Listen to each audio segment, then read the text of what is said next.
পিয়ালিকে আমি একটা জিনিস টার্গেট দিয়ে দিয়েছি, এরপরে পিয়ালিও সেটা জানে, পিয়ালি বলবে এখনই। এটা প্রথম ধাপ। পিয়ালি প্রথম দিন যখন এসেছিল আমি প্রথমেই বলে দিয়েছিলাম যে পরবর্তী 6 মাসের মধ্যে ডাব্লিউপি এবং কেপি দুটো পরীক্ষায় ক্র্যাক হবে।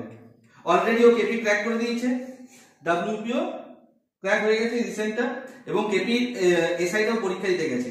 কিন্তু ওইটা আমার টার্গেট নয়। ওকে কি টার্গেট দেওয়া আছে জিজ্ঞেস করো, টার্গেট কি বলো আমাকে? ডব্লিউবিসিএস ক্র্যাক করা। কোনটা? Group B. Group B DSP out. আমি পিয়ালিকে দেখতে চাই ডব্লিউবিসিএস গ্রুপ বি তে, ঠিক আছে? এবং আমি তোমাকে এটুকু বলতে পারি পিয়ালির সে এবিলিটি আছে, শুধু আমি বলছি তা নয়, প্রত্যেক স্যার বলেন, প্রতি স্যার, আমাদের ম্যাথ স্যার, আমাদের জিকে স্যার, প্রত্যেক স্যার, আমাদের ইংলিশ স্যার, প্রত্যেকেই বলে পিয়ালির সে এবিলিটিস আছে। শুধু পিয়ালির না, তোমাদের মধ্যে প্রত্যেকের এবিলিটি আছে। ও যে জিনিসগুলো অ্যানালিসিস করে নিয়েছে, তোমরা সেই জিনিসটা যদি অ্যানালিসিস করতে পারো তোমাদের কাছে সাকসেস আসবে, ঠিক আছে? চলো পিয়ালির জন্য আরেকবার সবাই কিছু খবর নেই, আমি এটুকুই বলবো। আর বলতো কন্টিনিউটি, সেটা হচ্ছে মেইন জিনিস। আর তার সাথে হচ্ছে মক টেস্টটা, মক টেস্ট দিলে তুমি নিজে বুঝো।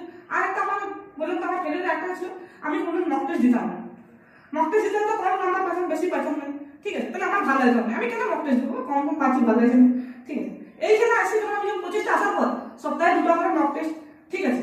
প্রথম থেকে যখন আমি যেহেতু আমার আগে 3% ছিল, তাহলে আমি সেই দিনে প্রথম থেকে ভালো রেজাল্ট করতাম, ঠিক আছে? তাহলে আমার একটা ইন্সপিরেশন ছিল যে এখানেও আছে অনেকে যারা কম কম নাম্বার পায়, প্রথম কম কম হতো, এখন আস্তে আস্তে তারা অনেক ডেভেলপ হচ্ছে। আমার দ্বারা কিছু হবে না, ঠিক আছে? হয়তো যে তোমার হয়তো 3বার দিলে, 3বারের পরে হয়তো তুমি হাত ছেড়ে দিলে, কিন্তু তোমার কাছে হয়তো 5বারের কোনো সিলেকশন আছে। তুমি যদি 5বার পর্যন্ত না ট্রাই করো, সেই জন্য আমি বলবো সবাইকে যতদিন পর্যন্ত তোমাদের বয়স আছে ততদিন পর্যন্ত এগিয়ে যাও। শুধু ডাব্লিউপি কেন, আরো কত কত চাকরি আছে।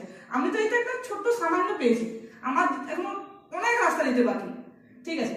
এখন পড়াশোনা এই তো শুরু, ঠিক আছে? একটা ধাপ পেরিয়েছি, মানে যে ব্যাপারটা কেউ পায়ের হাঁটি হয়েছে আর, ঠিক আছে? আমি এটাই বলবো সবাইকে, তোমরা কেউ হার ছেড়ে না। আর সব থেকে বড় হচ্ছে কন্টিনিউটি। আমি 5 দিন জিকে পড়লাম না, তারপর দিন আবার সেই নতুন, ঠিক আছে? কোনো দিন হার ছেড়ে, সব দিন কন্টিনিউটি, ঠিক আছে?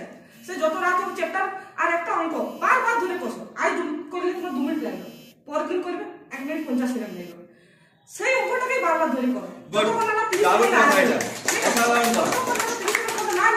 আমি আশা রাখি তোমরা সবাই চাকরি পাবে, ঠিক আছে? তোমরা এই তোমাদের চেষ্টাকে চালিয়ে যাও, ঠিক আছে? এটুকুই বলবো, আর কিছু করার নেই।